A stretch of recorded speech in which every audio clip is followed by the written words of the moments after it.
Sobat Pajak, kembali lagi di podcast kita. Saya Audrey dan hari ini kita akan membahas topik yang sangat penting tapi seringkali masih terdengar asing di telinga masyarakat yaitu bea dan cukai. Mungkin kita sering dengar istilah ini saat kita belanja online atau kita belanja di luar negeri atau mungkin saat barang impor datang ke pelabuhan. Tapi kira-kira sebenarnya apa sih peran dari bea dan cukai ini di kehidupan kita sehari-hari? Nah, untuk membahasnya lebih dalam, kita kedatangan dengan Pak Untarto, seorang praktisi dan juga pengajar di bidang kepabeanan dan cukai. Halo Pak Untarto, terima kasih sudah bergabung. Bagaimana Pak kabarnya? Alhamdulillah baik. Halo Audrey, halo sobat podcast semua. Terima kasih sudah mengundang saya di acara ini. Kita mau ngobrol-ngobrol apa nih? Oke, baik Bapak. Sebelum kita masuk ke Heeh. diskusi kita lebih dalam, hari Mhm, ini mungkin boleh Pak dijelaskan dulu ke rekan-rekan yang mungkin masih banyak keliru mhm nih tentang mhm. kira-kira apa sih perbedaan dari bea dan cukai sendiri ini Pak? Oke, iya. Sobat podcast semua, jadi, bea dan cukai itu sebetulnya adalah pungutan negara. Bedanya adalah kalau bea itu pungutan negara yang diberlakukan terhadap barang yang melewati batas negara, baik itu impor masuk maupun ekspor keluar. Sedangkan cukai itu adalah pungutan negara yang diberlakukan terhadap barang-barang tertentu yang ditetapkan oleh undang-undang, oleh peraturan pemerintah sebagai barang kena cukai gitu. Oke, jadi Ya, sebenarnya kalau disederhanakan nih ya Pak, kalau mhm, misalkan bea itu berarti barang lintas negara ya. Tapi betul. kalau misalkan cukai itu dia, barang yang di dalam negeri ya Pak ya? Iya iya iya iya. Ah, Meskipun ada juga barang kena cukai yang dia diimpor. oh, Iya, jadi barang kena cukai diimpor, itu dia nanti selain akan terkena cukai karena mhm dia adalah barang kena cukai, dia mhm. juga akan terkena bea masuk. Iya, Oke. Nah, iya. tapi mungkin banyak juga nih Pak yang Iya masih mengira kalau iya. bea cukai ini tuh hanya Mhm. memungut aja Mhm gitu ya Pak. mhm Tapi mhm. sebenarnya kalau secara garis besar, secara luasnya itu perannya itu tuh apa sih Pak? Oke, Mhm. iya, heeh. Eee, Tugas pokok, bea dan cukai atau sebenarnya di dalam istilah internasional orang, mengenalnya dengan customs atau douane dalam bahasa Perancis ya. Jadi seluruh dunia itu sama namanya customs atau, Gimana? douane gitu. Nah, customs atau douane atau kalau di Indonesia itu bea cukai itu memiliki 4 tugas dan fungsi utama. Yang pertama adalah fasilitasi perdagangan. Jadi perdagangan, yang melewati batas negara gitu, memfasilitasi itu expediting, mempercepat, memproses, masuk dan keluarnya, barang-barang yang diperdagangkan, itu Mhm. fasilitasi perdagangan. Kemudian yang kedua adalah, community protection, melindungi, eee, negara, rakyat dari keluar masuknya barang-barang yang dilarang dan dibatasi Ilegal ya gitu Pak ya? ya, gitu. Jadi, yang paling mudah adalah ya narkotik itu, Oh. narkoba itu, narkotik dan obat-obat terlarang itu. Terus kemudian barang-barang, purbakala itu. Barang-barang purbakala itu diawasi itu, jangan sampai, Dijaga ya. koleksi purbakala kita itu dibawa keluar Oh orang iya benar, gitu, harus nggak dilindungi. boleh, Heeh. ya gitu. Terus kemudian uang palsu dari luar negeri masuk, pita Mmm, cukai palsu dari luar negeri masuk, terus barang-barang counterfeit gitu, barang-barang apa, KW dengan merek yang mhm. aneh-aneh gitu, itu. Jadi itu, community protection. Yang ketiga adalah, eee industrial assistance, Mhm. jadi membantu industri. Membantu industri-industri apa? Industri yang bahan baku, bahan penolong, mesin-mesin itu ekspor, Oke yang dia itu digunakan untuk mengolah barang lain, sehingga barang itu kemudian nanti diekspor kembali gitu. oke. Nah, mereka yang industri yang, apa, memanfaatkan fasilitas itu dia dibebaskan ataupun ditangguhkan bea masuk dan Pajak. pajak-pajaknya. Kemudian yang keempat, yang terakhir adalah revenue collection. Mhm. Jadi teman-teman Direktorat Jenderal Bea dan Cukai itu mengumpulkan uang untuk dana pembangunan negara Mhm. berasal dari bea masuk, bea keluar, cukai, dan kemudian juga termasuk juga pajak-pajak yang terkait dengan kegiatan impor ekspor maupun kegiatan cukai. Oke, Ya, Pak, ini menarik banget nih, Pak. ya. Mungkin ada juga nih, Pak, yang bertanya, saya ini Mhm. tuh bukan pengusaha ekspor impor, tapi Mhm. kenapa sih mereka ini penting dan perlu gitu untuk belajar mengenai bea dan cukai Mhm ini, Pak? Kalau mhm menurut mhm. Bapak sendiri kenapa sih, Pak? Ya, yang pertama tentunya kan, apa ya, eee, seringkali itu kita tidak tidak terlepas dari kegiatan Mhm. ekspor impor meskipun kita nggak sengaja terjun ke situ. Contoh yang paling gampang adalah, eee, kalau kita belanja online, Mhm. itu kadang-kadang kan, barang-barang itu berasal dari luar negeri, Iya. itu berasal dari luar negeri. Nah, itu berasal dari luar negeri itu ada kondisi-kondisi tertentu Mhm. gitu, seperti misalkan, barang itu door to door masuk, jadi, si pembeli itu terima jadi, sudah, Iya, udah itu jadi. termasuk pungutan bea masuk dan pajak-pajaknya sudah termasuk. Tapi ada juga yang dia harus bayar gitu. Oh, terpisah ya?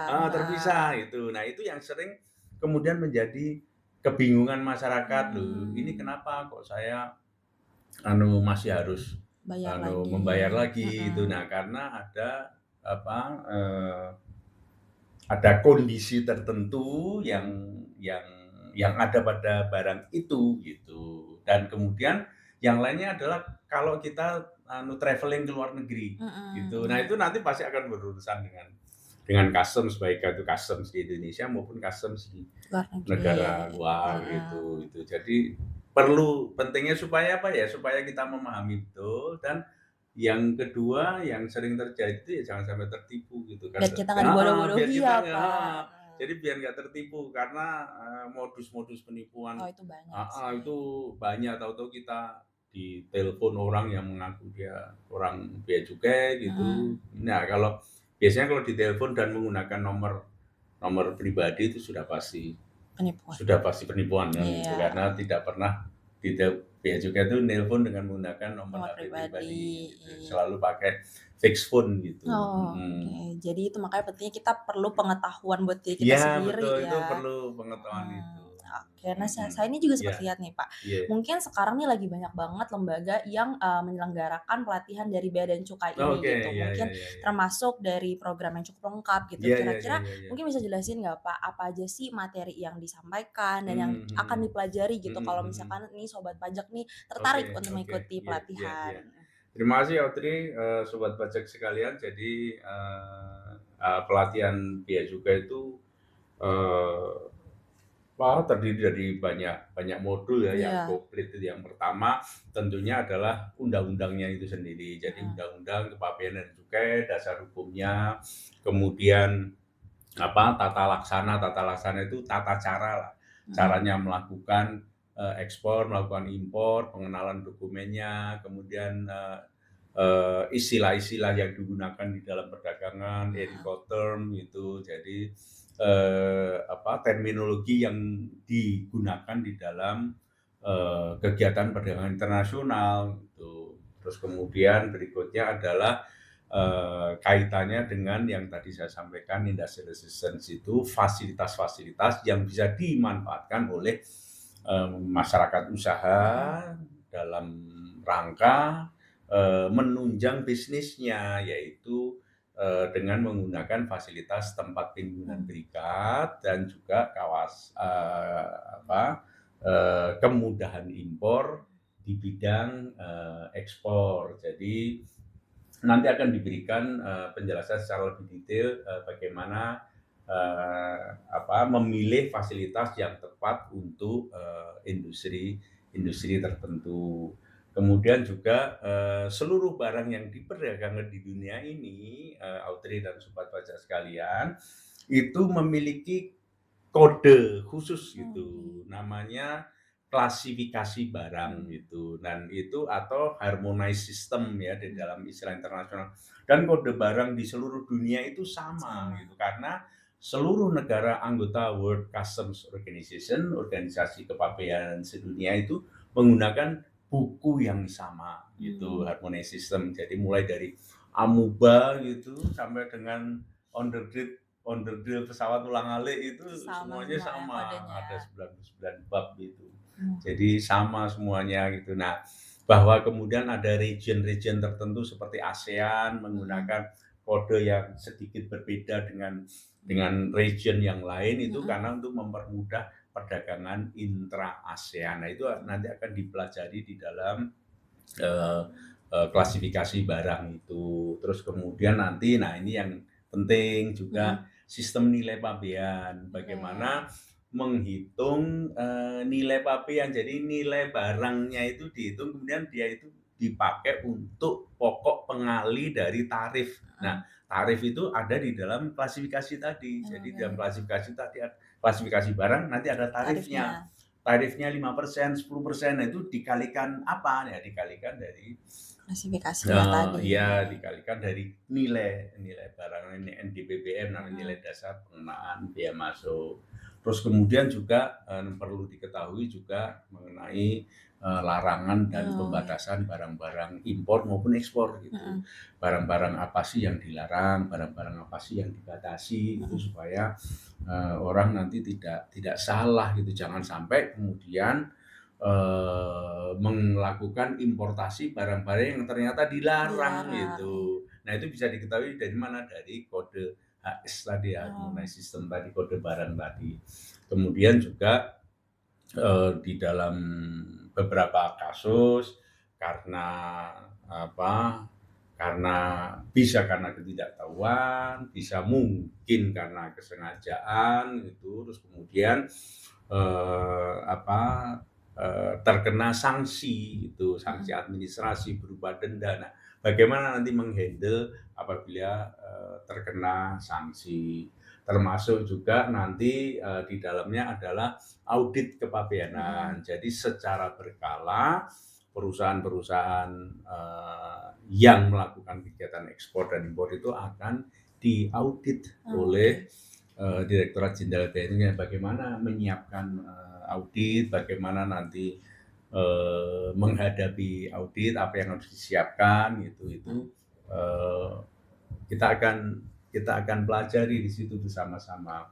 Kemudian terkait dengan tata laksana kepabeanan tadi juga bagaimana sih caranya kemudian membayar, bagaimana kalau kemudian ada nanti penagihan kalau misalkan ada tambah bayar dari bea cukai gitu kan, ataupun dari pajak gitu kan, terkait dengan kegiatan impor dan ekspor, karena bea dan cukai itu juga adalah pungutan negara, jadi masih satu famili sama pajak gitu. Jadi seringkali Direktorat Jenderal Pajak dan Direktorat Jenderal Bea Cukai itu krunya itu mereka bersama-sama melakukan penelitian gitu ya, melakukan penelitian, kemudian nanti mungkin melakukan penagihan, dan kemudian bagaimana kalau misalkan nanti pembayarannya itu lebih, misalkan itu nanti ada mekanisme pengembaliannya seperti apa.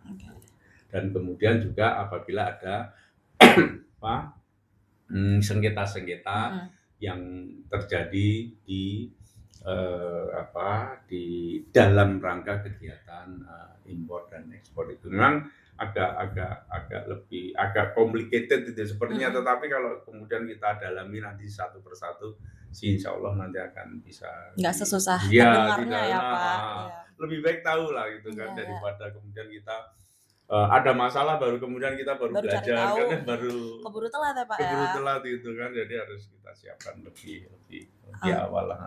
Ini kebanyakan untuk pertemuannya ini dilakukan secara online atau offline nih Pak, kira-kira nih Pak? Untuk sementara ini memang desainnya masih online ya, tetapi bisa juga apabila diperlukan nanti ada perlu konsultasi secara tatap muka itu saya kira bisa bisa bisa Atur lah ya, diakomodasi ya. lah kan gitu. Jadi kira-kira 20 kali pertemuan ya, setiap kali pertemuan 2,5 jam. Kalau online itu kan memudahkan ini ya, memudahkan Betul, fleksibel juga fleksibel waktunya ya ya, Pak. waktunya gitu ya, dari mereka mungkin masih di kantor sambil nunggu macet itu sekolah dulu kan gitu. Gitu tuh. Itu Oke. bisa dan itu nanti kan online kan bisa sinkronus, asinkronus, artinya online yang memang harus tatap muka pada saat itu, ada juga yang online yang dia bisa bisa unduh materinya anytime, nanti dia belajar sendiri, baru kemudian nanti Betul. ada kuis-kuis gitu yang harus dia ikuti itu. Dan Oke. yang penting juga nanti tidak hanya teorinya saja, tapi juga memahami praktek Prakteknya. sehari-harinya, itu yang sangat penting gitu. Oke. Nah nih Pak, kalau misalkan ada Mhm, rekan-rekan yang kira-kira mhm, tertarik nih Pak untuk, mhm, belajar lebih lanjut, mhm. kira-kira langkah awal apa nih Pak yang bisa diambil? Oke, tentunya bisa berkunjung ke website resminya Direktorat Jenderal Bea dan Cukai. Mhm, Itu, di situ, sebenarnya itu ilmunya sudah cukup banyak. mhm, Terus kemudian, ada satu lagi di website-nya Indonesia National Single Window, mhm, INSW. Itu nanti bisa dicek, itu terutama untuk persyaratan-persyaratan importasi maupun eksportasi barang, mhm, itu bisa dicek di situ. Terus kemudian dalam kaitan dengan itu bisa juga cek ke websitenya Kementerian Perdagangan, mhm. Kementerian Perindustrian gitu. Terus kemudian juga tentunya juga nah ini yang mungkin belum banyak tahu ya, jadi di Kementerian Keuangan itu ada ada ada ada forum gitu namanya GLC, Kemenku Learning Center gitu. Mhm. Jadi itu ada materi-materi yang bisa diikuti oleh umum, tidak hanya pegawai Kementerian Keuangan saja. Jadi itu bisa bebas Bisa, siapa aja Pak? boleh, Oh, oke. gitu. Nah ini juga Pak mungkin, mungkin banyak yang tertarik Mhm, gitu kan dengan mhm. ini gitu, tapi, sebelumnya kita juga nggak kerasa ya Pak, Iya, udah iya. di penghujung, apa namanya, topik pembicaraan Mhm, kita mhm, hari mhm, ini. mhm. Sebelumnya saya juga ngucapin terima kasih nih Pak untuk, insights-nya hari Oke, ini heeh, gitu, mhm. wawasan kepada rekan-rekan semua. Jadi bea dan cukai itu bukan hanya sekedar bayar pajak impor Mhm, aja mhm, gitu, tapi banyak sebenarnya peran besar mhm, untuk melindungi mhm, ekonomi mhm, masyarakat. oke, mhm, Sebelum kita mengakhiri, mungkin Bapak ada yang mau disampaikan dulu ke mhm, rekan-rekan pajak hari ini? mhm, mhm. Terima kasih Audrey, sobat pajak sekalian, tentunya,